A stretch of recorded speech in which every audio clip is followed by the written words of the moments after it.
YouTube. So anyway, thank you very much. I'm incredibly honored and flattered to be here today. I think Anne asked me to speak up here today because she and I share some same conviction that this country, United States of America, may not be the perfect country, but it is the very best country for freedom and opportunities. And we need to fight against the people who are trying to make America to become a socialistic country. So that's why I'm here speaking at Anne's request. And America always has been something great to me. I was born and raised in South Korea. I came here in the United States when I was an international student as a high school. I came here with a legal student visa, and I'm now legal immigrant, not an invader, not an infiltrator, not one of those people who are crossing the south border as we speak today, and they're not immigrants. And I hate when people say they're illegal immigrants. They're just illegal. There is no immigrant happening with those people. I'm a permanent resident of the United States, living the American dream. You know, despite that I am a foreigner, English is second language, so you will hear a bit of an accent from me. I'm minority, I'm a woman, and some people will make you believe that I couldn't achieve anything in the United States with all these racism and all that stuff. That is so not true. I graduated Smith College with an economics major, and I worked at Morgan Stanley Investment Bank, I worked at General Electric, and I worked at UBS Investment Bank. I worked at Bridgewater Associates, which is the largest hedge fund till to this date, and TPG Private Equity, one of the largest private equity firms out there. And now I'm a chief operating officer for US company in California. I work remote. And I'm also a co-founder of an asset management business in South Korea. If I can do that, anyone can do that. And that's the American dream that I'm trying to fight and protect for. And that's why I'm determined to speak up. So therefore, the next person and next generation can enjoy the same privilege and opportunities that I've had in my 25 years of working experience in the United States. In my working experience, I never had an experience that I didn't get a position because of my skin color or because of my gender. At the same time, no opportunities was given to me just because of my skin color or gender. And that's how it should be, based on merit. Simple as that. And that's what America offers and no other country offers in the world. You know, up until about last year, I was sitting in your spot and not up here. I wasn't speaking up. I wasn't getting involved. And I thought to myself, I'm not even an American citizen, so it's not my place. Why am I speaking up? But I'm a South Korean citizen. I lived here longer, and I pay taxes here, not over there. But patriotism is something that in your heart, that is something important to you. That's why you guys are all sitting here, because you love America. And South Korea is also something special in my heart. Who knows what the future brings, but so for now, Korea means something special to me, and I hold on to that. And I don't believe that your country is just basically a passport in your hand. It's far more meaningful than that. But don't get me wrong, I love this country, United States of America. And I think I can confidently say I love this America more than a lot of American citizens out there today. And I will fight for this country, and I am fighting for this country by standing up and putting my neck out there and speaking up against some of the things that are happening in the United States. So why change of a heart of start speaking up? It's because I love this country, and I start seeing too many things that were just simply wrong and simply unjust. First, it was discriminating against Asian students during the college admission process. We all kind of knew, but didn't know for fact. But because of the lawsuit, colleges didn't have a choice but to come out and finally say, yes, we are indeed discriminating against Asian students in college admission process. In America, what? Discriminating certain race because of their race? Yet nothing happened. No public outcry, no protesters going crazy, no public apologies, no correction, just continue to discriminate. Then it was against the white men. It started with the subtle rejections by the HR department when white men started to apply for the jobs. Now, big corporations, some of the places I worked at, and a lot of the large banks, they are HR strategy, which is basically they have a certain quota that they're going to replace the current white men with other minorities and genders. And their strategy is they're going to reduce the current white men and then no longer hiring white men to match their quota. That is a public HR strategy, yet nothing happens. No protesting in the streets, nobody's fighting about it, nobody's losing their jobs because of that, but continuing to discriminate. And then it was against the women. They started violating women's protective space, our bathrooms, our locker rooms. And then it's now against the young female athletes in women's sports, for God's sake. And instead of correcting this issue, the President of the United States are on the other side, cheering them to discriminate against the young female athletes. And now college campuses are filled with anti-Semitic comments, and they're discriminating against the Jewish students and Israeli people. And they're calling genocide comments like rivers to the sea. And now they're calling for death to America. And more people are talking about how United States of America should become a socialistic country. And I could no longer keep my mouth shut and just go with it. So here I am speaking.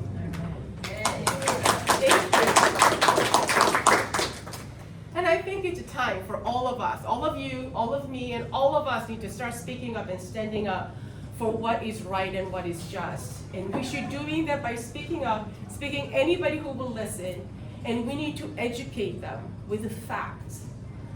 Statistical facts, historical facts. Not with the feelings, not with the emotions, no opinion, nobody cares. Let's talk about facts. And we need to educate the people on the other side, especially the young ones, because let's face it, they are the future of America. We need to have them to see what is right and what is wrong so they can choose the right path and to keep the America as we love as it is, this country. So that's why I'm speaking up. So let's talk about socialism. When I first hear people talking about US Congress people and college students and academics are talking about socialism, I thought, come on, they must be stupid and crazy. If they just Google it, they will figure out and they will see for themselves how horrendous socialism has been. And God, was I wrong.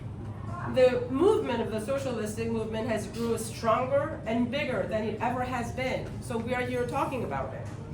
As you all know, socialism has been tried many times and failed every single time in the past. Some of the countries you guys know, Soviet Union, China, North Korea, Cuba, Venezuela, Laos, Vietnam, Afghanistan, Albania, Angola, Belarus, Congo, Somalia, and goes on and on and on and on. Even those countries gave up the pursuit of the socialism and moved over to capitalism.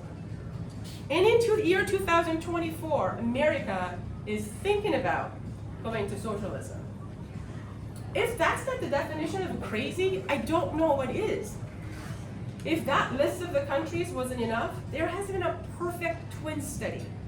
You know, in medical field, twin study is regarded as the highest quality study because by experimenting on identical twins, you can hold every other variable constant. And then you see what happens with that one variable make a difference into these twins for the longer period of time. That is Korea, South and North. We have a long history. We have 5,000 years of history. We have our own language called the Hangul. That's the language we Koreans use. We have our own language. We have our same culture, same history, same food, same everything, including our DNAs. So if I send my sample to Ancestry DNA and stuff, they will tell me I'm 100% Korean. That's how homogeneous country we are. In just one day, after 5,000 years, July 27, 1953, a very homogeneous country was split into two. South Korea decided to go with the United States and Western European countries, and we chose capitalistic society. North Korea decided to go with the Soviet Union and China, and they chose socialism. That's the only difference there is. There's nothing else different about South Korea and North Korea. Socialism always has been, and still is, marketed as this utopia, right? Everybody will be equal, everybody shares the wealth together, and will enjoy the fruits of all the labors together. Nobody rich, nobody poor. Everything in your life will be taken care of by the government, and you will just live in simple utopia. Sounds freaking nice, doesn't it? I mean, I'll sign up too, if you think about it. But the very biggest problem with the socialism is that very first step. The very first step for the socialism to happen is for government to take all of your assets and belongings. Because socialism means there is no private property of any kind. So then, some of the young people think, well, I don't have anything. I have nothing, so therefore I don't have anything to lose, so let's go socialism because the rich people will give and I don't. There couldn't be any more wrong. Guess what? Majority of them, if not all of them, walk up in some nice bed somewhere, a nice mattress, with a roof over their head, clothes on their back, and their shoes. They have, I bet they have laptops and all kinds of electronics. Those don't belong to you anymore. And people always forget what that means. Private property doesn't mean always material things. It's your body. If you're able-bodied, that also belongs to government. They will put you into physical labor and you don't get to say no. That also same thing for mind. Those young people who have thoughts, that's why they want socialism, guess what? Your mind does not belong to you either. That's what true socialism is, and people forget that. And because of that, when the government needs to take all of your belongings, all of your assets, no one will give up so freely. Obviously not. What do? They have to bring the violence and then physically force you to give up those things and out of your hand. But still, when you think about it, government still has a less number of people. They need to control the large population of people. Because of that, they need to put fear into people's mind so they don't fight back. And the best tool is a public killing. They start hanging people and they're shooting people in public and make you watch it. And that will put fear into your head and you will stop fighting back. And that's the best way of controlling your people as well. See? The biggest problem, if not one of the biggest problems, is this violence. And because of the need for violence to control people and take assets from people and controlling people, inevitably, the one person who is willing to go furthest, willing to kill the most people, willing to do the most cruel things to your own people, will inevitably hold that power. And that's why every socialism attempt created dictators. And some of the dictators you well know. Adolf Hitler, he killed 17 million people. Joseph Stalin, he killed 23 million people. Mao Zedong of China, his estimated killed 49 to up to 78 million people. Benito Mussolini, 430,000 people. Pol Pot, 2 million. Kim Il-sung of North Korea, 1.6 million people, and his son Kim Jong-il and Kim Jong-un are still killing North Koreans as we speak. See, this socialism in history is estimated to kill at least 100 million people. Some think it's as high as 200 million people. Let's put that into perspective. World War I had about 40 million people, and that is the highest estimation of the World War I. World War II killed 85 million. Socialism killed at least 100 million people.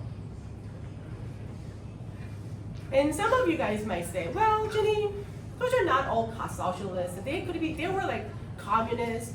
There were fascism, there were Nazism, totalitarianism, Marxism, Leninism, all different kinds of ism. And let me tell you, this is all different shades of the same thing, socialism. For example, North Korea, they love to correct me, saying, well, North Korea is not a socialistic country. They're a totalitarian country. Yes, right now, yes, they are a totalitarian country. For those who don't know what the totalitarian country means, this is a form of government and a political system that prohibits all opposition parties, outlaws individual and group opposition to the state and its claims, and exercises extremely high, if not complete degree of control and regulations over public and private life. Do you really think people said, yes, I want to live in totalitarian country, and that's where they started? Of course not. Nobody's that stupid. They all thought that they are going to try something noble and just. They chose socialism. As I explained it to you, it was right after the Korean War. Korean War lasted about 3 years, which was a very cruel war in Korea. And prior to the Korean War, we were colonized by Japan for decades. So we went through a very tough time in our history at that time. So a lot of elites actually in Korea decided, let's go to socialism, where everybody will be equal, and nobody poor, nobody rich, and we'll do something noble for everyone. And that's what they chose, socialism. They really thought they were doing something noble. And that's why a lot of actually elites of Korea went to north, not south. And that's how we split. And the fact that a lot of people love to say, well, they're not totalitarianism, they're totalitarianism, not socialism, always honestly angers me. It's audaciousness, or it's a cockiness of you thinking that, arrogance of yours thinking that, North Korean people they're just so stupid and they chose that. Nobody chose that. Nobody in Cuba chose that either. None of these countries ever chose whatever they ended up. They all chose socialism, but ended up being in complete violence against their people, and they're stuck. They can't get out. That's North Korea. So let's talk about some of the statistics, facts about North and South, the perfect twin study. I want to show you. So GDP, I'm sure everybody knows, and I'm sure everybody will tell me, yes, of course, South Korea GDP is, bigger than probably North Korea, and you will be right. That is correct. According to BBC, this is 1950 all the way to 2010. As you can see, up until about 1974, North Korea and South Korea, kind of tomato, we're both very, very poor. And then it diverged, and then we never looked back. One of the big things that happened at the time was the Soviet Union fall. Soviet Union fell, and a lot of that impact went through a lot of different countries, including North Korea. So, but if I told you, in 1953, when we split up, one country was richer than the other country. Of course, North and South were very, very, very poor country, but one country's GDP was almost twice as high as the other country. Would you be surprised if I told you that was North Korea, actually? North Korea had a higher GDP than South Korea at the time of the split. And it was because when North and South, North is attached to China, and China is attached to the Soviet Union. So a lot of Soviet Union, China actually set up a lot of factories up in North, not in South. South Korea was basically a whole rice field. That's all we kind of had.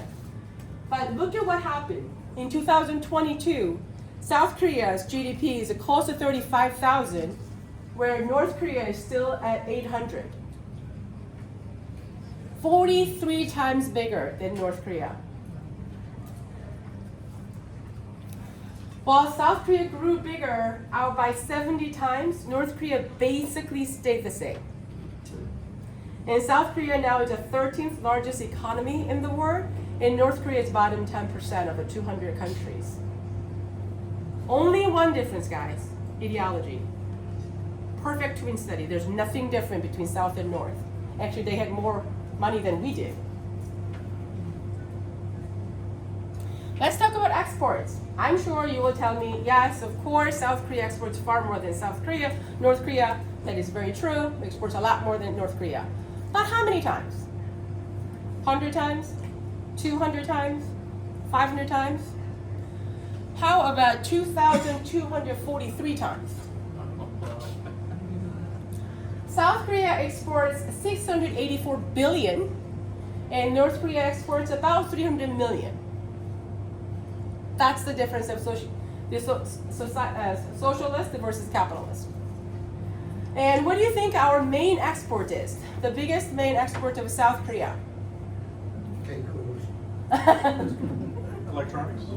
Electronics is, yeah, definitely a lot of phones, a lot of cars, and so forth, but it's actually circuit boards, the memory chips. Oh, yeah. Wow. Takes up about 10% of all of our exports. Korea and Taiwan are the top 2 countries exporting the most chips. And we are on US side, which is great. What do you think North Korea's top export item is? Weapons. That definitely is likely true, but it's against the UN sanctions, so it's really hard to get a data of how much they are selling to Russia and Iran right now. But in paper, it's actually coal. Cool. Yep. When North Korea, South Korea divided, the best thing that they had was coal. We don't even have coal in South. They had factories because they had coal, and they had a power plants on North Korea side, now South Korea side. We didn't have a power plant when we split. So when we split, they actually turned off the power to come into the South. They had to rebuild everything. Let's talk about electricity. I found a lot of different statistics that I could show you, but honestly, picture is worth 1,000 words, I think. This picture was taken from space. As you can see, South Korea lights up like a Christmas tree. North Korea, we have to actually put a line around where North Korea is because it's a complete darkness. There is no electricity power in North. What do they do with all that coal? I'm sorry? What do they do with all that coal then? They're exporting it. So they can buy more, they can build more military stuff. Pyongyang is right there, and that's where Kim Jong-un lives. That's why there's a little bit of the lights coming up. North Korea's power generation amount is less than 5% of what South Korea can produce. Only 70 years apart, guys. Only 70 years. Same exact country divided by 2, and past 70 years, and only one difference: ideology. Life expectancy. It is really hard to get data out of North Korea because they won't share, obviously, and they'll never advertise. So it's hard to get data. So I'm bringing you about 3 different statistics out there.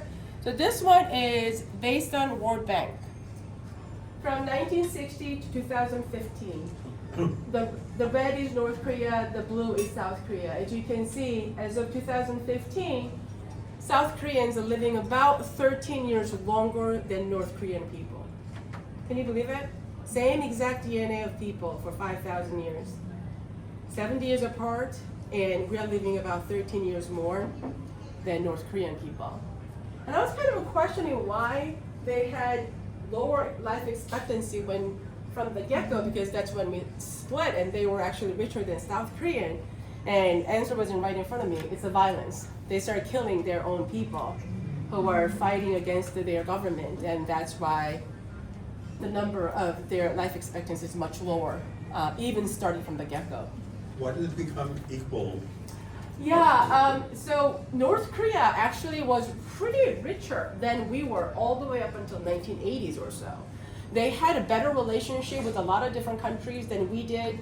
They had a lot of, because of Soviet Union's help, with the China's help, they had a lot of plants, they had a lot of business industry, manufacturing businesses actually were doing pretty great in North. So those are kind of the time that they lived pretty well. And South Koreans were about the same time. We're trying to build up at the time. And that's what we were about the same, and then diverged significantly. And then big dip that you see in the North Korea statistic is the famine that happened in early 1990s. A lot of North Koreans people died at the time. That's why the dip is there. Next one is by this is from South Korea's Department of Statistics. They suspect about 12 years of difference, life expectancy between North and South. And then this one is the National Institution of Health. According to them, they think the men are living about 8.1 years shorter, and this North Korean women are living about 11.2 years shorter life expectancy than I do. Just because I was born in North, born in South, just 1 hour north I would have been in North Korea. And that's the only difference there is. Is there a difference between the North Korean male and female life expectancy? Yeah, so they think actually Korean, a man perspective, men are, in North Korea, average life expectancy is about 63 years for men, and for women it's about 67 years. Whereas South Korean is about 71 years, and then for women about 78 years. Women living a little longer than men, both countries. Yeah, I was wondering that just because in some countries where women are not valued, they are actually living shorter lifespans than guys, which is totally unnatural. Oh wow, did not know about that one. Physical difference in people. So this is teenagers in South Korea, 17-year-old boys and girls. So we kind of measure them, their height.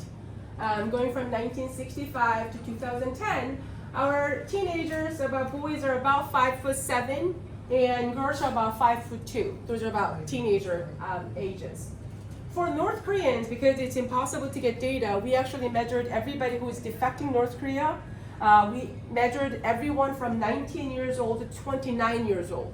So this is adult men and women rather than teenager boys and girls. And North Korean men are about 5'4", and North Korean women are about 4'9". That's a huge difference in Asian people's height. The next statistics actually is probably the most painful one for me because it's about child malnutrition. In North Korea, about 15%, over 15% of the babies are underweight. And close to 28% are not developing properly because of malnutrition. Whereas South Korean babies, we have 6.7% of our babies are overweight problems. Such a stark differences. And National Institute of Health estimates North Koreans are shorter than South Korean by 4 to 5 inches. And they weigh less than us by 15 to 20 pounds in average. We have a problem with overweight, just like America do. We have a problem with diabetes and so forth, and I bet they do not have that issue over the north. And remember I talked to you about the famine that happened in North Korea? Their sense is that they had about 225 to 235,000 people died at that period of time. We say it's a bullshit.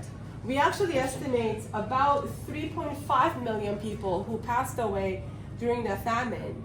And at that time, their population was about 22 million, meaning it's far more than 10%, close to 20%. 1 in 10, 1 in 5 people died simply because they didn't have enough food to survive. What caused the famine? Famine was all kind of because of the Soviet Union fall. It was a huge, because they used to export a lot and they used to get a lot back from them, and China as well. And all of the Soviet Union and China was going through very much a financial struggle, so there was no way they could help North Koreans out, obviously. And North Koreans decided, the dictator decided they're going to give the food and everything to the people who are loyal to them, and let the basically descendants die. And that was one of the strategies, and he did, and he killed about 10 to 20% of his population by doing that.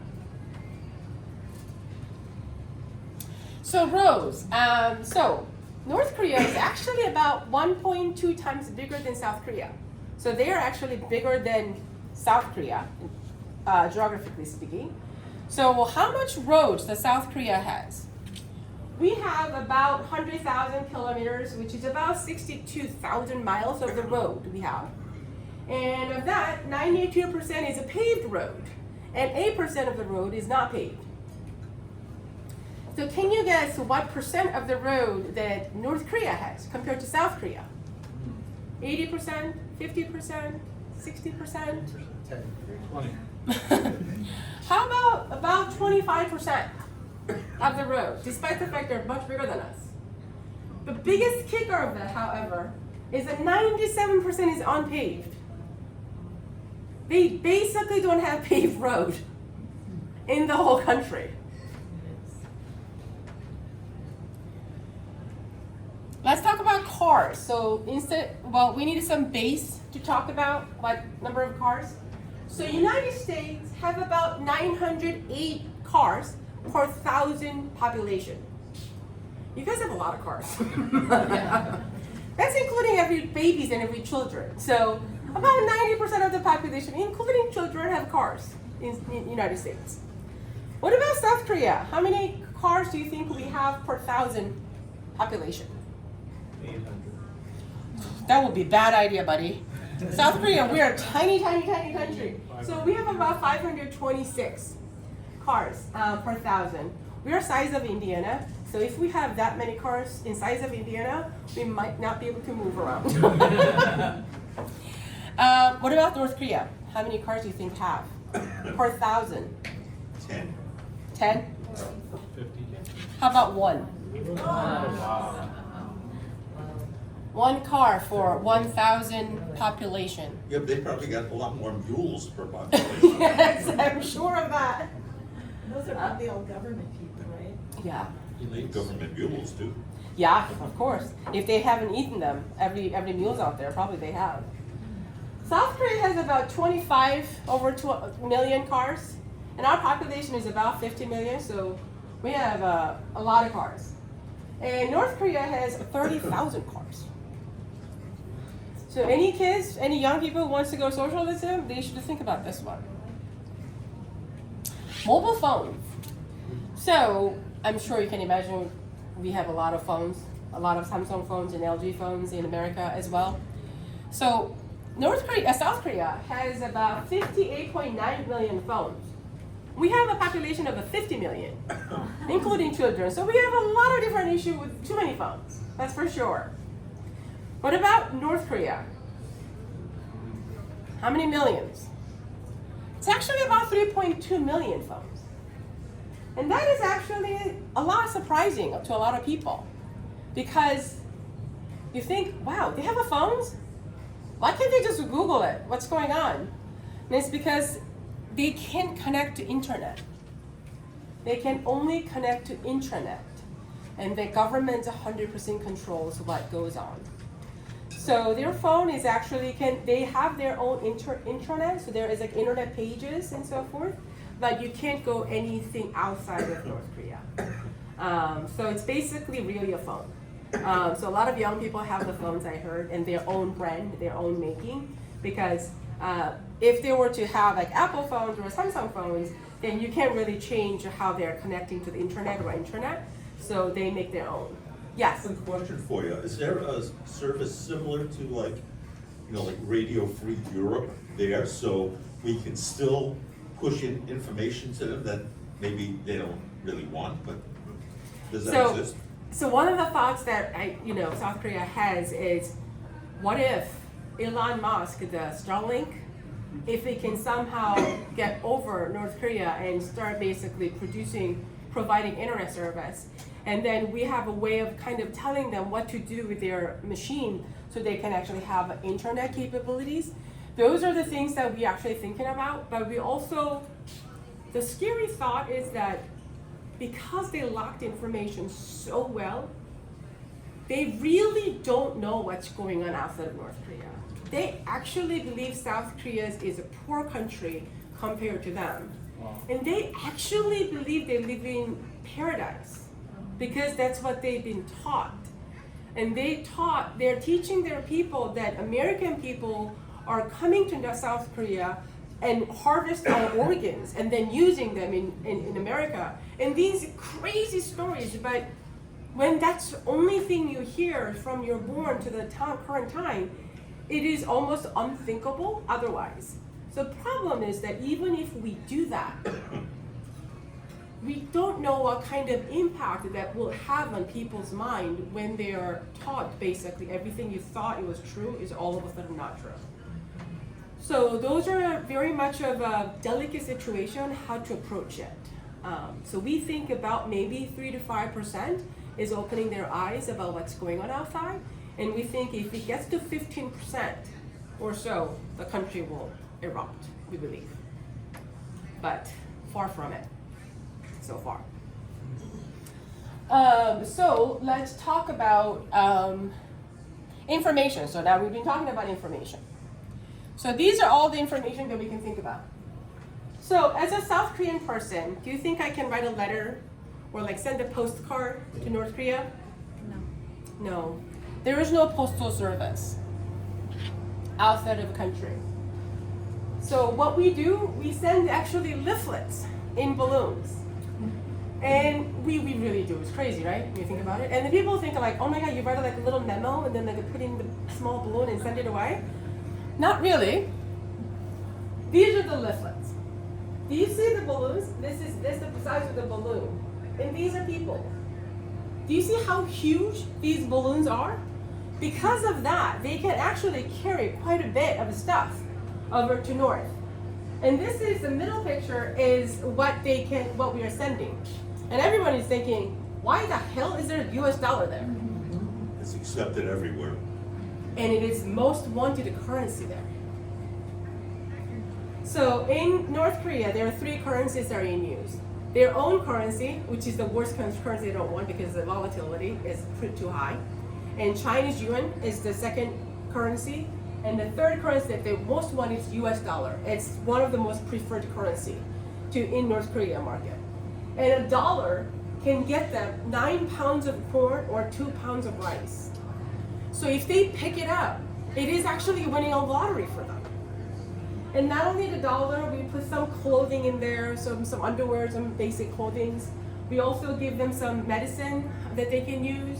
Then we also give them, most importantly, radio. Because they don't have a radio, they can control the stations. Their radio is a fixed stations. And we send a lot of radios hoping that they will find any station that we are shooting at FM and AM from South Korea, telling them what is happening. And a lot of times those stations are covered by our own North Korean people who defected the country. Because they have a different dialect of a language, so they can hear if the North Korean people are speaking, they know it is a really North Korean person talking. So these are all the different things we are doing, trying to get them information. Do those balloons get shot down by North Korea? Yeah, it's a really special, they need to study the weather like crazy. And then we send them right before it gets dark. So by the time it crosses, it's too dark for them to see, and then no full moon or anything like that. We want a cloudy day. But it has enough wind that it will carry these balloons and then pop in the middle of the night and then drops. So the North Koreans, the police won't see it. So there are meteorologists really studying the weather and perfect time that's gonna get sent out. It's interesting. Yeah. The things that we do, it's a bit crazy in these days. How often do you do that? We try to do them a lot, but just like in America, in Korea, we have right-wing president, we have left-wing president. And left-wing president, for some odd reason, hates this movement because North Korean government hates this more than anything. They will deal with the UN sanction, but they hate this because the information blocking is far more important to them. And a lot of times the left-wing president will stop some of the organizations from doing this thing. And they try to outlaw it last time. And the right-wing president came and they basically abolished it. So we are sending it far more nowadays. Yeah, we send it a lot more under the right-wing president, conservative president. We send a lot less with left-wing president. It's kind of sad what happens. Internet. So there is no internet service, only internet. They control 100%. Like in China, Chinese people cannot connect to the same YouTube, same Google as we do. They control it. Books. There's no books outside of North Korea that they can read. They can read some of the Soviet Union books in Chinese book that was translated into Korean, but no other books. TVs, same thing. No TV programs except the propaganda TVs that they have created.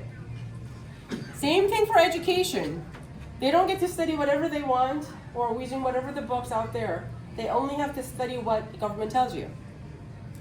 Religion. There is no religion. It's not allowed. And if you're caught believing in religion, it's punishable by death. It's always kind of funny how these socialism countries do not want any religion because socialism itself is a cult. It's a religion itself. Because the Kim Il-sung, they believe it's God. And that's what they believe. And yet, some of the defectors we have had from North Korea were still Christians. after 3 generations. And we ask, how in the world? Like, you don't have a Bible. There's no way you could have a Bible because you will get caught. You will be dead. And they say they memorized it. It always makes me cry. So the grandparents and grandmothers memorized as much as humanly possible, and they taught their young ones. And they memorized. I always give me goosebumps. They memorized the verse, and they memorized as much as possible, so they can carry it on. And that's the power of religion. I think that's the power of God. Amen, right? What about North Koreans? They have diplomats, right? Because North Korea actually have diplomatic relationships with a lot of different countries, especially European countries. So in Paris, there is North Korean embassy. Crazy, but there is one. And so forth. And people say, what about those people? They've been outside, so they should know, so they can tell the people in North Korea. That's the worst reason. You're not allowed to leave the country until you have 2 children. 1 child is held back. So they're basically holding your child as a hostage. But some people still have defected diplomats from some countries to South Korea, some openly.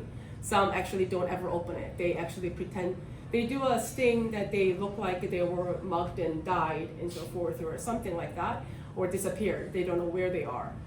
Because they are hoping by disappearing, maybe they won't kill their child left back in North Korea, or the 3 generation that they killed or subjected to labor camp, 3 generation of the people. But some people do speak up, and we all know what happens to their child back home, but they said it, they did it because the other children that they had. The fact is that you have the parentage, you have to choose which one. Unthinkable things. So one statistic, North Korea is better than South Korea. Military. So North Korea, while they're about 52nd largest country by population, they are considered to have a 4th largest army in the country. And of course their GDP is much smaller than us, but they spend up to 25% of the GDP on all military. We don't. North Korean men are required to serve 10 years of their lives into the military service requirement, and for women it's 3 years. South Korea, women don't serve, and men only serve 18 months. So that's our problem. At what age do they start that 10 years? It kind of varies, but anytime after 18. You can extend it a little bit by pulling some strength, whatever, but by 20, you are going. And some are staying more than 10 years. Women are all required for 3 years, and I heard they're trying to increase that number of years as well. And they have a military number is about 1.2 million in North, and South Korea is only about 630,000. And there are a lot of different statistics here, but obviously we have a better quality military because of our technology advances, and we put a lot of money into it, obviously. But also, most importantly, U.S. United States have their military on our South Korean soil, and they're protecting us. And without them, we won't be standing in our country. I'm pretty sure of that. Behind the North Korea, there's a China, and behind the China, there's a Russia, and they just would love to make us to be part of their ideology. So the only reason we are left standing with a tiny country of India aside is because of U.S. military, and we are very, very grateful for that. And all those people who came to Korea to fight for us, our freedom in Korean War, and a lot of actually Minnesotans came. Actually, out of the United States, Minnesotans are the #1 highest number of troops that were in South Korea. So I'm very grateful. So thank you. Question for you. Yes. North Korea's got, on all the categories, they've got more than South Korea, except for the Navy. Why is the South Koreans so much more concerned about the Navy? We need to cover a lot, meaning North Korea is attached to China and Soviet Union, Russia. They're all connected, so we need to cover our small land in a lot of different ways. So we try to have our military exposure a lot higher than North Korea needs to be. So that's #1. But also Navy is where a lot of money goes into as well, because we think If it goes into war, not only North Korea will come directly, China could come through the water. So that's one thing that we always try to protect as well. Same thing for actually aircraft. We have actually more aircraft than they are because we actually have money. We also have technology and so forth. So as a South Korean person, that's one of the reasons I feel kind of bad about changing to America is because my country is still at war. We didn't finish the war. It's in a pause stage. And it's scary as a South Korean person, and my family are all in South Korea, my mom and my brother and everybody and relatives. So it scares me, but there's one picture I'm going to show you that went viral in Korea. This happened when Trump came to North Korea to speak, and it was just the photos. Can you imagine it? Like photographers were all over, like taking all the photos. And this photo was just randomly taken. And this basically photo has a U.S. soldier, South Korean soldier, and a North Korean soldier. And that gave us more hope and more pride than anything else. Here it is. At the left is the U.S. military, and over there is our South Korean military personnel. And the tiny person in the between is the North Korean person. So I think my money is that these two big guys will whoop the small guy's ass at any point of the day. So that's what we are hoping. So these are all the statistics that I wanted to show you, and I hope all of these statistics clearly showed you what happens when you choose socialism versus capitalism. We were same exact people, same exact condition. They had a better condition than we did.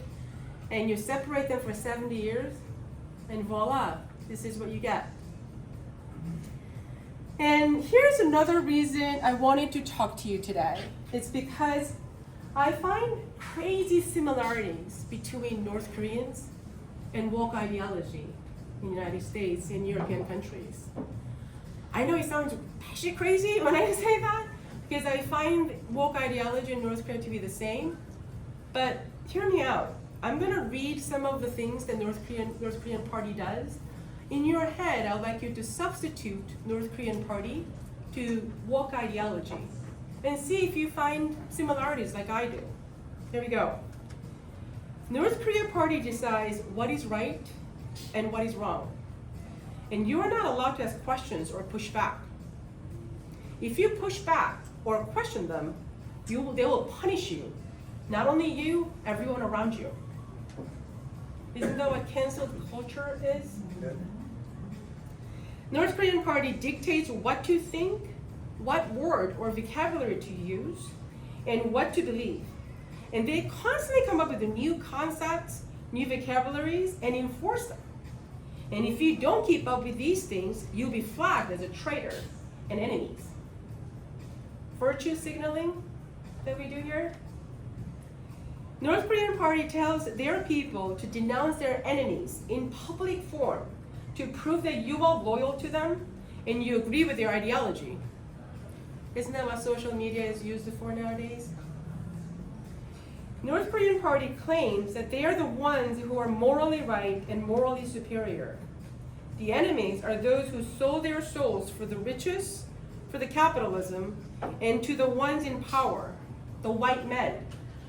White men are evil. They just exactly say that, copied out word to word here. North Korean party claims that they are the party for the working class, the poor, and the sick ones. They love everyone and treats everyone equally. They strive for complete equality. DEI. North Korean party controls information distribution, and any other information outside of those channels are called fake news. They actually use the fake news before anybody else did.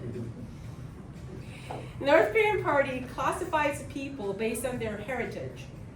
Whether your ancestors were pro-Japan during the Japan's colonization of Korea, whether your ancestors were pro-United States in Korean War, whether your ancestors' relative left Korea and go to South Korea right before the split of the Korea. North Korea party punishes people for their ancestors' sin and history and say these people need to pay back for their ancestors' sin. Reparation. North Korean Party brainwashing starts very early at elementary school.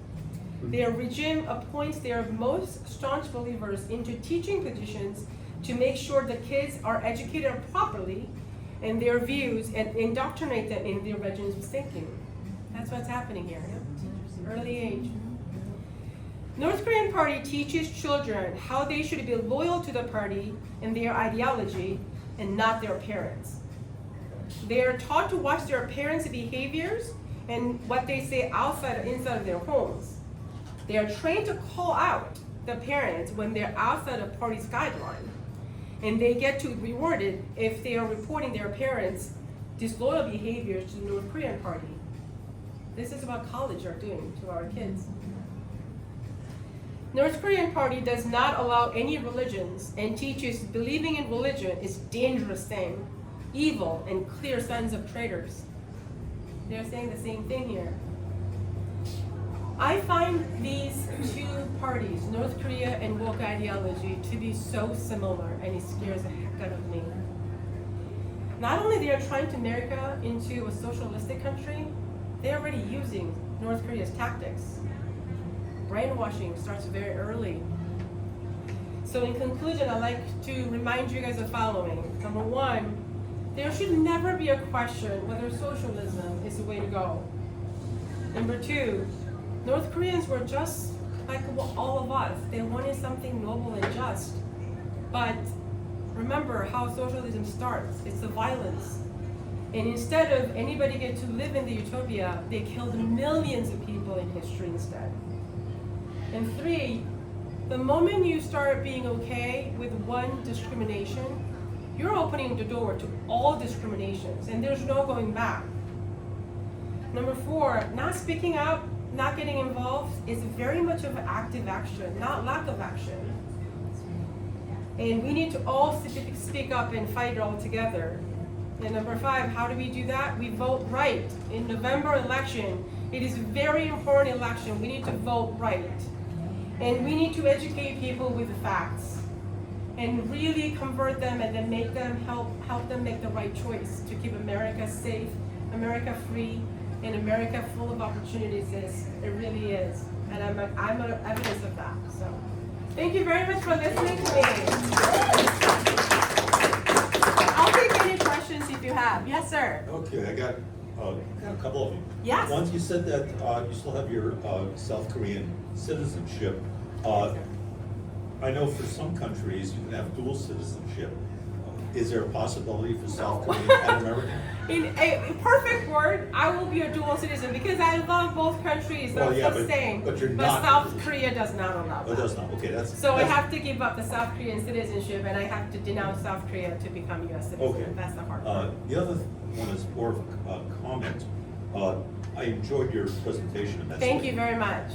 But I think we tend to be moved too black and white. I think Okay. instead of talking about what you're describing as socialism is often more communism. I mean, America is, and all the democracies have got certain socialistic aspects. I mean, there's Medicare, there's public schools, libraries, Social Security. I don't think anybody would want to get rid of, and defense, and roads. I mean, you don't build you're not responsible for building your own road outside your place. So, it shouldn't be a black and white thing. There's a gray area and a certain amount of socialistic programs I think are good. You don't want to be on the extreme though. I agree with you halfway. The reason I don't talk about it as a communism is because a lot of the other side are trying to say, oh, socialism is very different from communism. That's a great- Socialism is very different from Nazism and fascism and Marxism and all that stuff. The reason I try to say it's a socialism is because that's where they started. That's where the bait and switch is that they all baited with the socialism and went the other way. But I agree with you on some of the part that yes, we are in capitalistic society, that we have a lot of things, programs that are more socialistic part of it. I agree with you on the Medicaid and the Social Security and all that stuff, but I don't agree on the roads and all that stuff. I think of it as more of outsourcing. Instead of each person doing their own roads and own police and own school, we are kind of putting out, as a group, we are outsourcing that service, and because of that, we need some money gathered together, and that's the most efficient capitalist way of doing it, is how I like to think about it. Is the only difference. Because just because you're purely capitalistic doesn't mean you won't have the army, you won't have the police, you won't have the college education system or public school. You still have all of those because it's this much better way of spending money in capitalistic way. That's how I believe. That's why. I mean, socialism, a big part of it is government intrusion in a certain amount into things. So I mean, when you build a road, it is, I mean, government, I mean, it's being financed by your taxes, but by the government's deciding. Agree. Yeah, where all of this goes. But it's a slippery road, right? Like up to a certain percent, I'm willing to give you money. Then now they want over 50% of the taxes. Okay, now they're now becoming complete socialistic communisms. So yeah, I'm with you. It's a slippery road. Yes, sir. I'm sure you've thought about this too. I may not. There have been a lot of people in leadership disappearing around the world from socialist, communist countries. Yes. What do you think are the odds that there might be a change of socialist dictators in North Korea, and what that might open for us? Yeah. There's always a question: what is going to happen when Kim Jong-un dies? That's a question we had when Kim Il-sung was alive. We actually all thought when Kim Il-sung dies that the whole country is going to fall, which is what we thought. And then he gave to son, and Kim Il-sung passed away really quickly, and Kim Jong-un, who's like 27 or whatever at the time, took over the country. It was unbelievable. Even North Korean people didn't agree with that. But by the time they tried to speak up, they were killing people, so they kept their mouth shut. But now really the problem is, Kim Jong-un doesn't seem to have a son. There is a rumor that he has a son, but nobody knows, but he supposedly have a son. But he apparently has some health issues, so he looks very skinny and very small. That's why Kim Jong-un is not putting him in front of the population, but he's putting his daughter in front of the people. As you can see, she's kind of, but she looks similar to the father, and that's what maybe he's trying to think that the power will go to her. North Korea is a very conservative country because their country basically never adopted anything since 1950. So for their mind, women being a top person is unthinkable. So we don't think that's a possibility.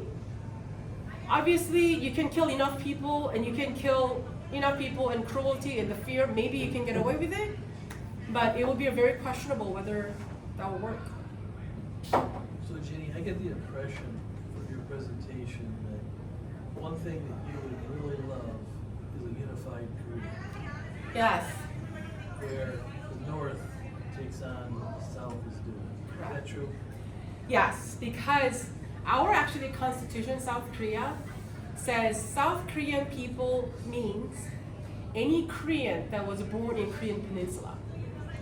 So when North Korean person defects and they come to South Korea, they don't have to denounce North Korea to become a South Korean. You're automatically South Korean citizen.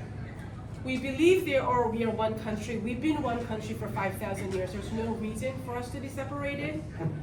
And as a same human being, I could have been born, I think nothing different between me and somebody over there. And we see how awful their life is. And I think as just a human, we want them to be with us and be able to have what we have together and share together. But the huge difference, there's too much obstacles to get to the unification. Even if Kim Jong-un dies tomorrow, let's say, and somehow we open up the border, our language really deviated from each other. Because when you think about it in the last 70 years, there's a lot of invention that happened. Laptop, computers, phones, iPhones, and all these things. We adopted the language itself. So laptop is a laptop, phone is phone in Korea. So we adopted a lot of language and vocabularies that are directly from America, whereas they created vocabulary for all of those things. They have their own vocabularies. We speak very different. We look very different. And the worst part is that we didn't expect this, but a lot of North Korean people who defected in South Korea living a tough time is not because of the cultural differences. Of course, there's cultural differences, huge. But they don't understand the self-achievement. They don't understand why South Korean people work so hard when they have enough food. They never understand you make something out of your life idea.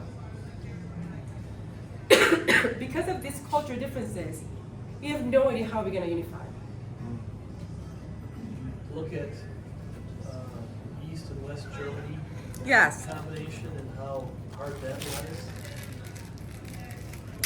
The East Germans trying to integrate with the West Germans. They tried really hard and they did a really good job.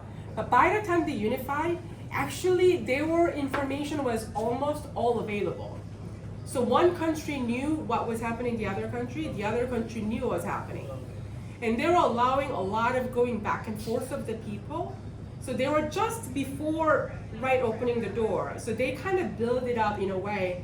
They were almost the same, and then of course the ideology was different, but they had a way of kind of being together in a good way. Right now for us, we're trying to unite with the people who's been basically locked up in a one house with a psycho killer for 70 years. And coming out of that, the impact that they had psychologically is also huge. So that's one of the reasons we are very concerned about it. And the other factor is that I don't have any relatives that are from North, so we don't have the connection that way. But a lot of people had, when we split, it wasn't like hey, we're gonna split, everybody choose which side. It wasn't that. They just closed the border one day and you couldn't move. So there was a lot of a husband and a wife and child and parent and relatives and brothers and sisters were just split. But now we've been 70 years apart, a lot of people are passed away and passing away. So not even there is a relative connection that there is connecting North and South right now. And a lot of young people, who cares about North Korea? They're not mine. So there's a lot of attitude of that, which I understand totally. But I don't know, for us, we're the same people. Somehow we can't let them be subjected to this violence, this horrible life standard that they have any longer than they endure so far. And I love your statistics, Jenny. One thing I would add to it though is, one of the complaints about social or capitalism is it's unfair to the poor. Yes. And if you could show a statistic that shows a poor person in South Korea Far much better off than the off North. than probably a middle class person in North Korea. That's a good point. That would be a perfect thing to show in there. Thank you. It affects all classes. Yeah, it does affect all classes. And there's some of those people who are defecting there are high-class people. And sometimes we're like, why are you doing? Because some people were so wealthy in North Korea. She had a Chanel bag when she was defecting from North Korea to come to South. And everybody was like, did you really bring Chanel bag? Like, how the heck even did you get that in North Korea? So that's how some of the How did she? elites, sorry? How did she? Some of the elites are that rich that actually have in North Korea, some of the government folks, they go out and buy those very expensive things. Rolex watch, they have a lot more than you would You're telling me imagine. even in a North Korea where everybody's equal, there's classes. They are huge classes. Oh, actually, that's a good point too. Thank you for the 2 notes. Yes, I'm gonna put into my statistics. Yeah, and even they defect because they realize, my life would still be better in South Korea than North Korea. So Jinny, your presentation was wonderful. By the Thank way. you. How do you get your presentation out to younger people who really need to hear it? That's one of the reasons I'm speaking, all of you guys, and every chance, anybody who emails me, can you come and speak? I'm say yes. And I always tell people, you have young kids, please invite me to your dinner tables. I don't care. If there's one kid, I will speak. I would love to touch more base with the younger people because that's, I think, whom I need to speak and I need to change their minds than older generation. So, yeah, if you have a kids, invite me over. Yes, I second what Jill said. Thank you so much because you're very brave. I mean, you will be branded a radical activist. And Oh, I'm sure, yeah. be super careful. But, I mean, all your points are so well taken, and I tend to relate them to what's going on, obviously, in our country, specifically starting with the schools, because we've gotten involved the past 2.5 years with politics locally and just trying to learn our ropes and understand. And so at the very bottom level, you have the schools, and so we became very involved with the school board elections in Roseville and Mounds View, Swifter Lake. So one of the procedures that was done with the schools to try to find out what are these kids being indoctrinated and brainwashed into, because a lot of us went to Free Lake, it was fine. We went to Corvettes, it was fine. There's nothing wrong with our schools. You're paying a hell of a lot of taxes. They darn well better be good.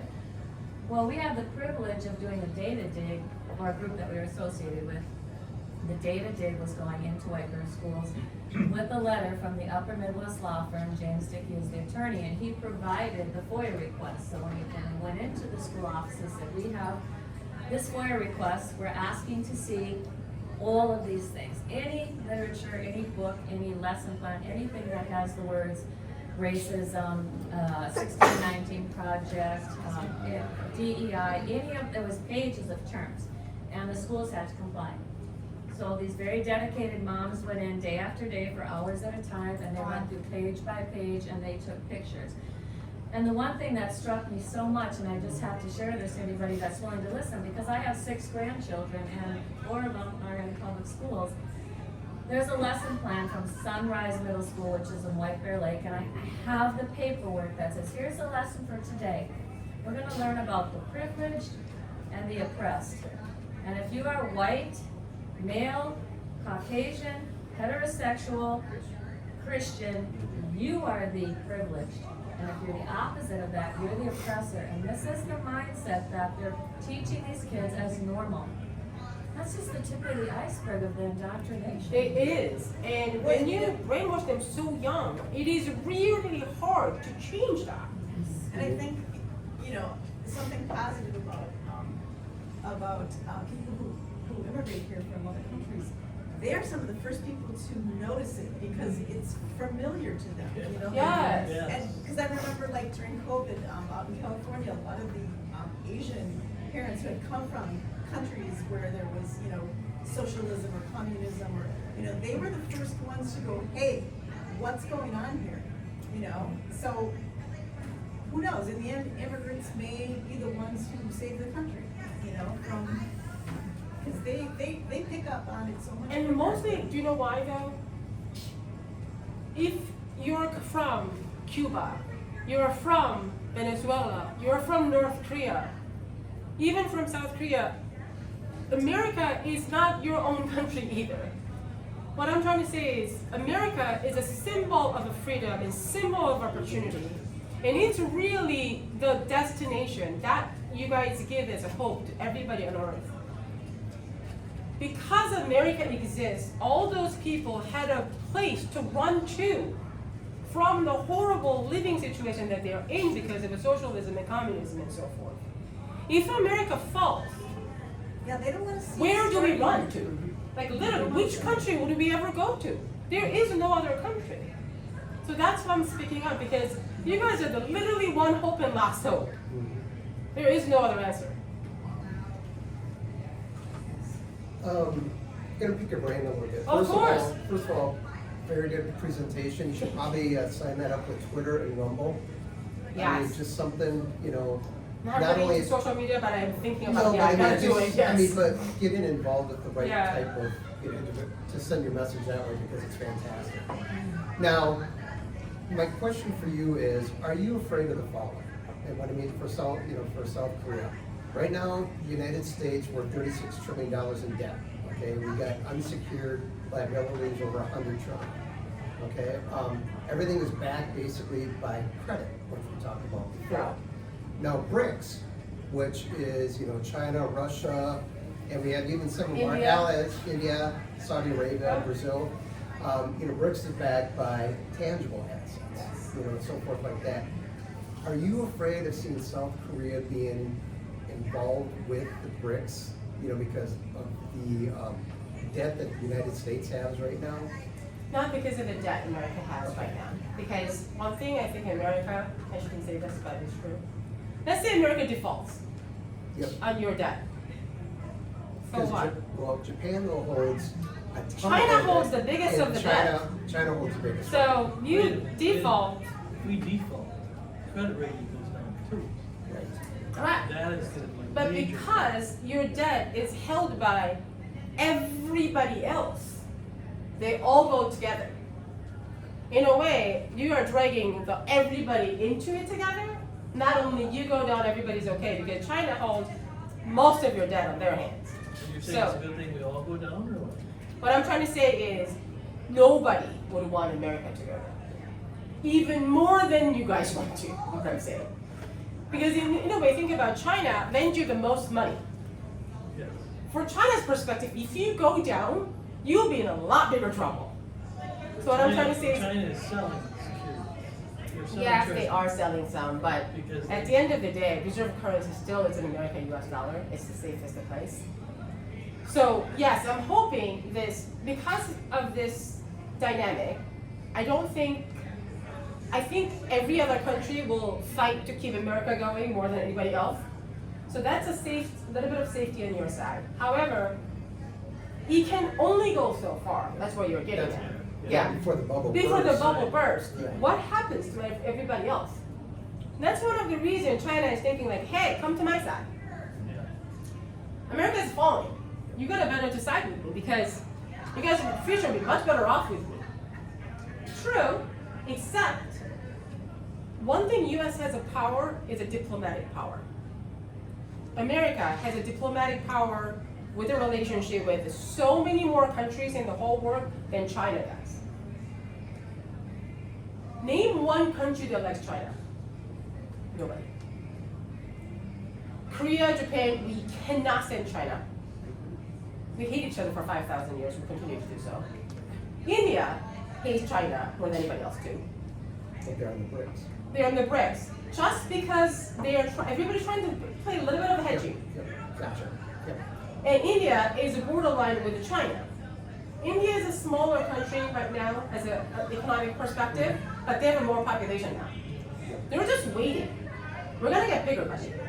The moment we get bigger, we're gonna crush you, China, because India hates China. But up until then, we're gonna play nice because we are sharing the border. But no other country will side with China and actually fight for China. That's a huge difference.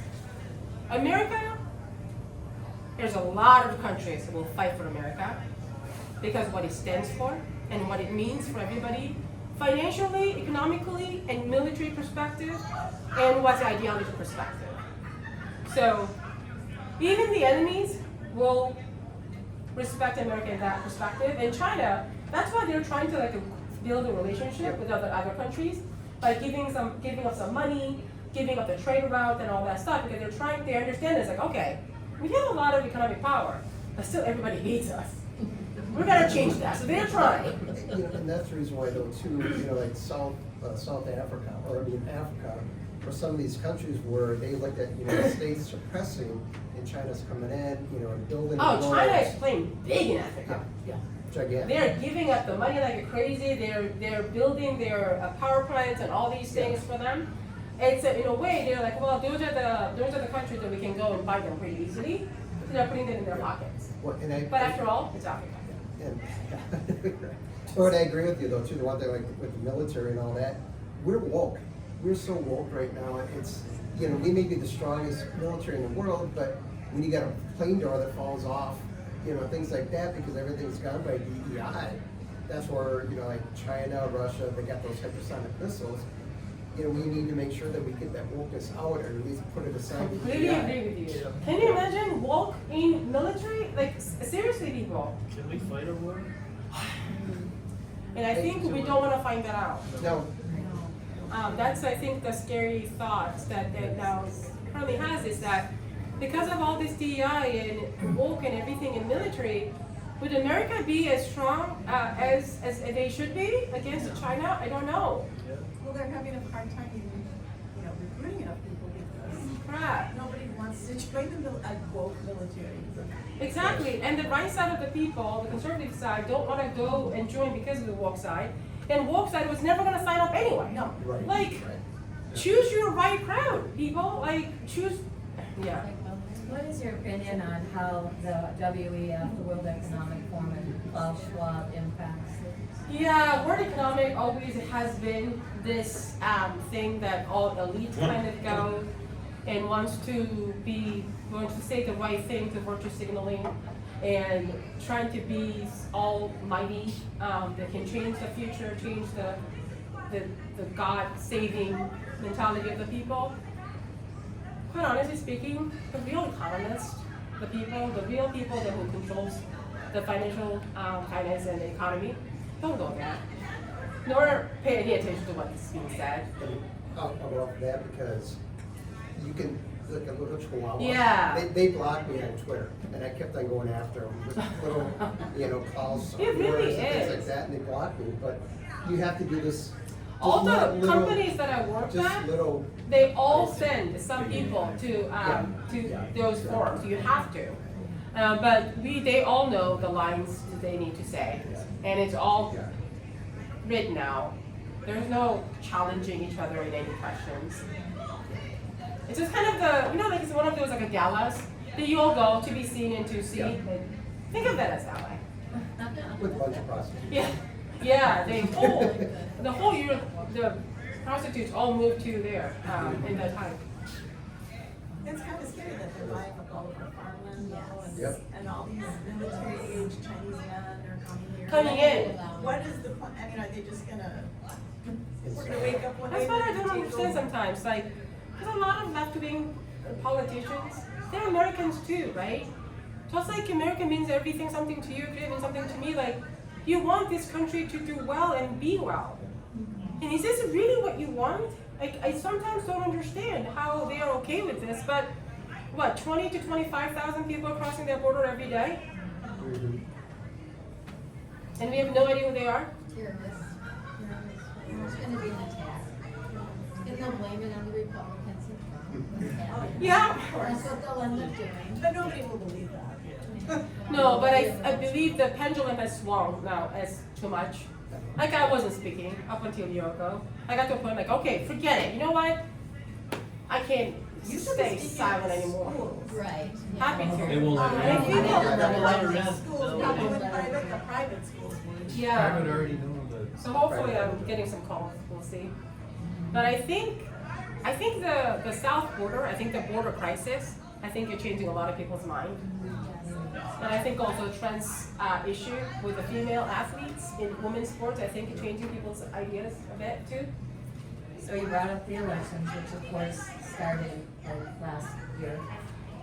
We were at our CD4 convention yesterday and got to hear Royce White speak.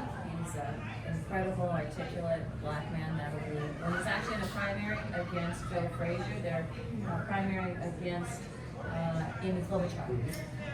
Just phenomenal. Both of them men are great candidates, and as well as Betty McCollum. We are supporting our own Maylor Young, which she spoke at her meet and greet this week. And Maylor, if you didn't know, 2 years ago, she also ran and would be the first Hmong person in the federal government in U.S. history, yeah. So we all need to really back and support and do whatever we can because we've had too many years of apathy and, like, oh, well, I don't have time, we're too busy. But the time has come where, if you like it or not, I mean, this election is really making it good. It's not It gonna really is. It's not gonna happen until people vote red instead. We gotta, I'm hoping maybe this is the time Minnesota finally. we What's are over? in the purple battleground right here. Shoreview, Roseville, White Bear Lake. You go north of us, it's all conservative. You go south of us, and we are the front line. I agree. You guys But- are. And we're losing in Roseville. And we're kind of losing in White Bear Lake, Mounds View, Shoreview, it's, and I don't know how to get people off the couch. Yeah. You know, it's that everybody likes to, I call this stitch and bitch. We like to come and we like to complain and we like to say the country's going to hell, but I'm still afraid to talk to my neighbor. I know. And they bullied us so much that we can't even speak up. Although I've had some, I take my dogs to the dog park and, you know, I profile people when I walk around. That's a lib, that's a righty, you know. They wear a mask, you know who they are. Yeah. Clearly, that's the thing. And I, you know, I decided I'm gonna, you know, walk with some different people. Hey and- Steve, is this based on the dog or? Sometimes. Yeah, sometimes. Well, I mean, it's like, you know, you see a 40-something guy, okay? Well, if the guy's a hunter or a sportsman, Gotta give away. well, then you're assuming there's some level of meritocracy there, and meritocracy would potentially lead to conservatism. But if you see, you know, pink shoes and a rainbow hat, you know, then you just kind of like. But I started walking with a couple of them, and you know, they're not very happy with the economy. And in Minnesota has always been fiscally conservative, socially liberal. And what I've been observing is that the hard right wing of our party has gotten us very vilified. The Democrats have done a really good job of vilifying all conservatives because of hardline positions. And even in my own party, I'm trying to get them, you know, it's like we're gonna get beat up on this abortion issue again. And it's like, if we could get the party to say, you know, we can't win on abortion, but let's draw the line at viability. Even if it's 1 day, you can kill your kid all the way up until 1 day. Give us 1 day. If we could get 1 day of viability based on science, guess what? 20 years. When you go to get an abortion, they'll take the egg and fertilize and put it into a conservative machine that'll, you know, I mean, it will move, but yet within our own party, you talk about moving that hard line and you're a rhino. And one of the things I try is because of that, Lisa, I agree with you. Whenever I speak about these things, and then always comes back, what about the abortion? What about this? What about this? What about this? And I say this. Nobody told you that you have to agree 100% on any parties. That's right. No freaking way. I don't agree on a lot of different things. Yes.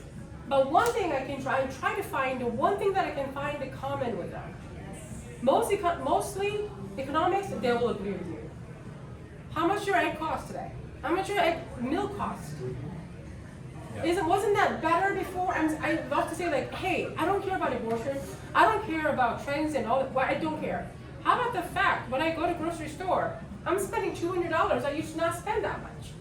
And I say I'm pretty affluent person, but I can't imagine how that is affecting a lot of different people in America.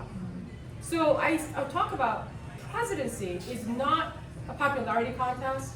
It is not about somebody's character you like. It's a job.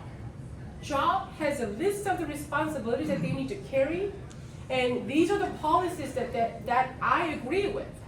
It's the part I try to switch it because I agree with you. The moment you open the door, you're like, oh, what about abortion? What about this? What about this? You hate gay people.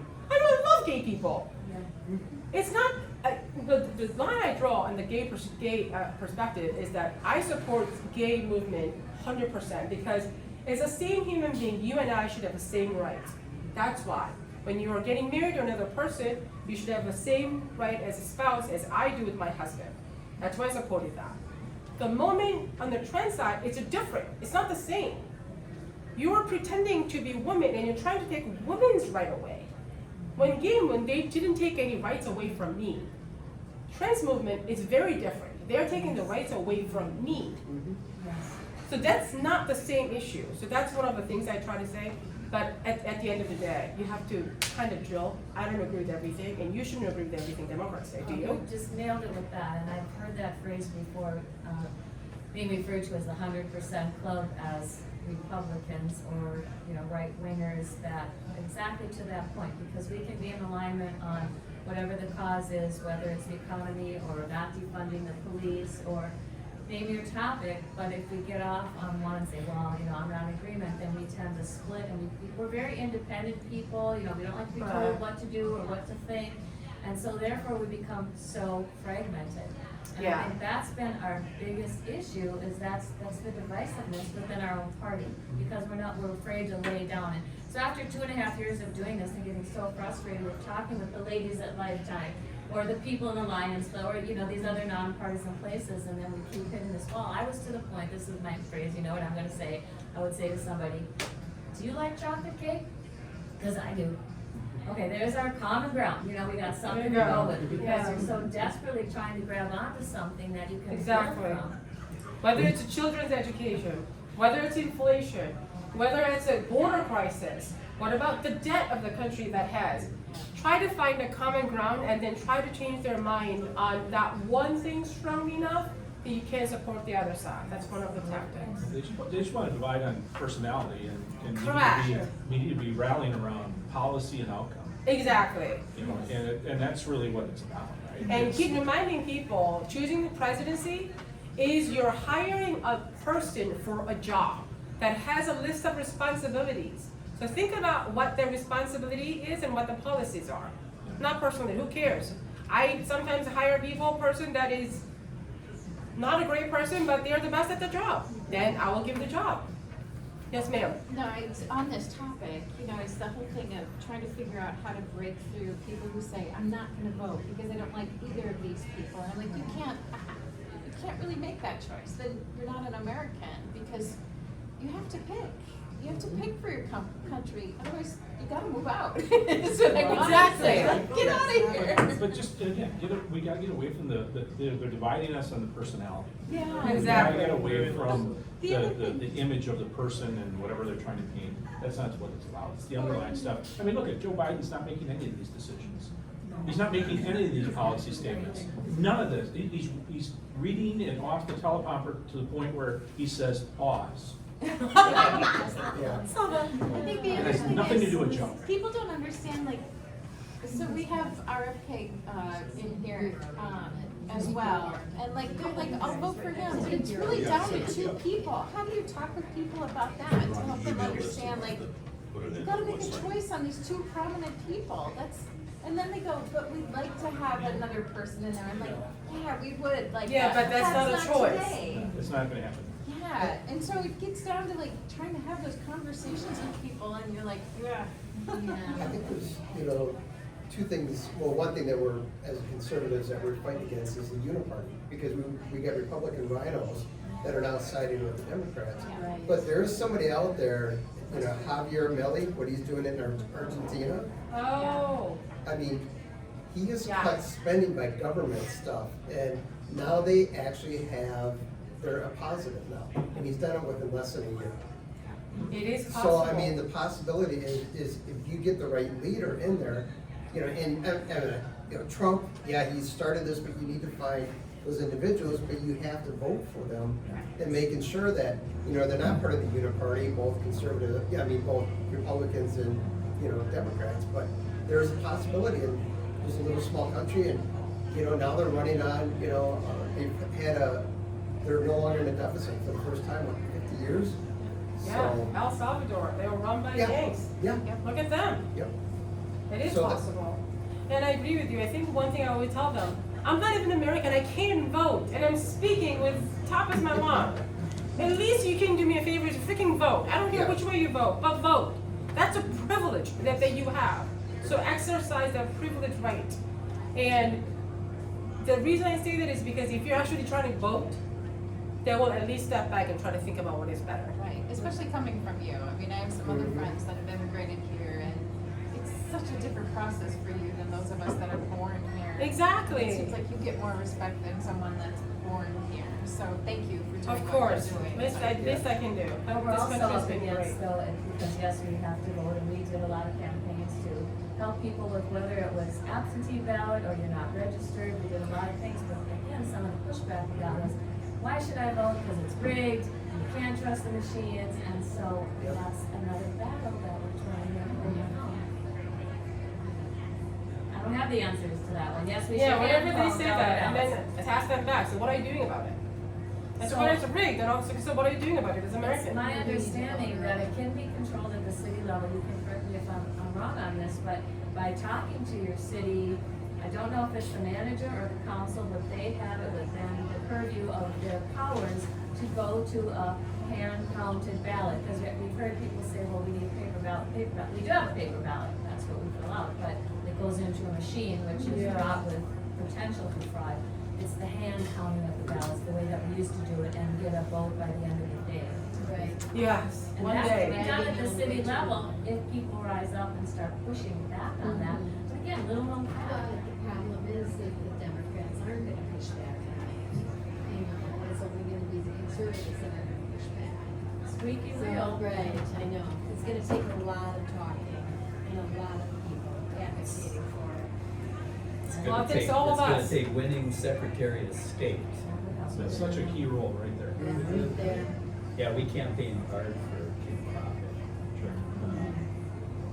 It's just like, you lose that, you lose Attorney General, and you lose Governor, you're in a world of hurt. Yeah. We all know what's going on with the cat burglar, right? Oh, yeah. No. What is the cat burglar? The senator from Woodbury. Yeah. Oh, Yeah, there's, So that position, if she is forced to resign, which of course we all know she should, but she's pushing back on, that position will come up. And at our CD convention yesterday, what's the gal's name that is prepared to run? No, she is the president of the Minnesota Federation of Women Voters. I think she's an attorney, yes, because she did run last time for. Yeah, she should run for the petition to take that, because Yes, it's so a, that position opens up. Well, and the sort of miracle right now is with that individual in jail, they can't pass anything out of the Senate. It's deadlocked, right? Yeah, She votes from jail. she can still vote right now. But she hasn't showed up. Yeah, You don't have to show So up. if But she didn't. if she will resign or the senators will force her to resign, basically they can't do any more damage. So is there not a, there must not be a tiebreaker? There's not. Yeah, like the Not lieutenant like governor. the federal. Okay. Yeah. She's already said she's not going. She's I not know, going. but we're gonna force our hand. Yeah. yeah. She's, Such a disgrace It to is. try to be in jail and try to be staying So in that, you know, public position. Well, What? and here's even the worst thing, is she's one of the people that brought forward some of the bills on Second Amendment rights. Yeah. To take away some of the rights or to make it so that. Oh, yeah, I mean, it's, firearms are locked up from your You animal, become right? a villain for being a victim, is some of the stuff, and she's the authors of those bills. Yeah, She so doesn't there's want to a- get shot breaking into someone's house, really. yeah, there's a lot of conservative groups that are putting the word out, you know, call your senator, Yes, call I your saw that. representative, resign, you know, or oust her and just make a ruckus. Yeah. Cause it's a, I mean, it's a godsend, you know? Do you reside in Minnesota? Yes, I moved out here 3 years ago. What you should do is say that you're a criminal when you get the vote. Seriously. The funny thing is actually when I had to get my I'm just saying, driver's you know, because license. you can't vote, but now you come to Minnesota, I would fight that. Yeah, Actually, Just- you can vote now. I can Yeah, actually if yeah. I could really wanted to, because at DMV, you know, with the Minnesota license, so I'm getting a license and they say, okay, do you want to register to vote? And I said, I just gave you my green card, so no, I can't. And she said, so do you want to register to vote? I was like, oh my Did you god. say yes? Jenny, that same thing happened to me. I went and renewed my driver's license in November. The first thing they asked me is, do you want to register to vote? I said, I'm already registered to vote. And I said, how do you know you're not gonna have illegals Yeah. voting in Minnesota? And she said, oh, I don't know. Oh, she has no idea. They want They to have know no that idea. you're- They really have no idea. But they're I asking literally gave everybody the that green card, question. meaning that I am not U.S. citizen.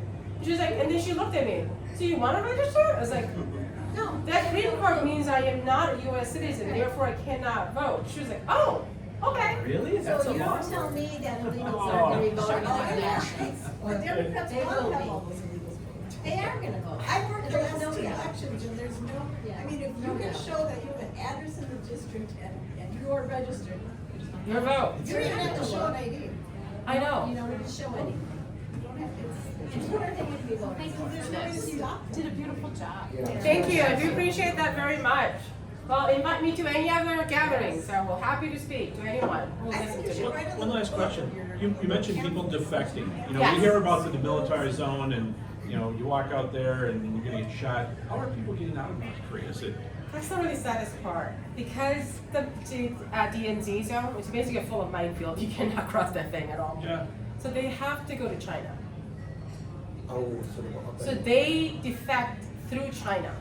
ah, The biggest problem, we have about 30,000 to 40,000 North Korean person who's living in South Korea, but their journey to come to South Korea is horrendous. They first have to go to China, and there's actually millions of North Korean people who are stuck in China right now. Because China's policy is that the police will catch North Koreans, and their policy send them back to China, send back to North Korea, to get killed, obviously. yeah. Because of that, they have no protection in China. So therefore, now they do human trafficking. So North Korean women are bought and sold like a property. A lot of times it's for the sex slavery and all kind of different things, but also, as you know, China had a one-child policy, so they killed a lot of, aborted a lot of female ones. So now they have a problem with too many adult male can't find a female. So then they buy North Korean women to have a child, so they can have the child, so they can carry their name in a way. Sometimes the whole town of men don't have a woman, so they buy one North Korean woman to use in the whole town. Sad. And all she does is just have baby after Yeah. baby after baby. And North Korean men are same case, trafficked for labor, and also for organ harvesting. So a lot of North Koreans are stuck in China and can't get out. They're about, we think actually, as high as 3 million. And we all ask is China, for them to just pass through, for them to get to Korean embassy, US embassy, any European country, any embassy, if they can just let them enter, that's it. That's all they need to do. But when they enter, they grab them. Because all these embassies are controlled by Chinese police on the door. So they try to go in and then they grab them, which is a horrific thing.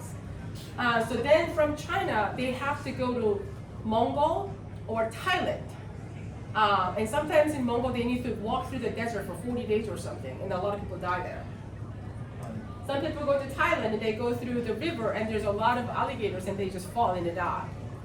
But those somehow get through to Thailand, and in Thailand, if you just go to find the police and say, I'm from North Korea, and then they will take you and then they'll process you, and then you can choose to go whichever country you want. This is a really good book that tells Yes. the story of someone who escaped.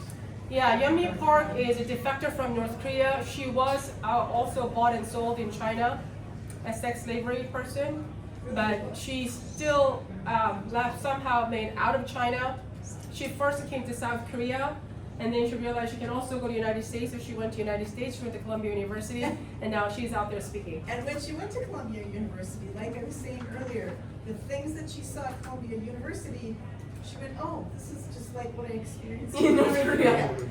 And she wrote this book, While Time Remains, and her message is, you know, time is running out. And Yes. we need to address this before it's too late. That's why we're It's a speaking. great book. It's a great book.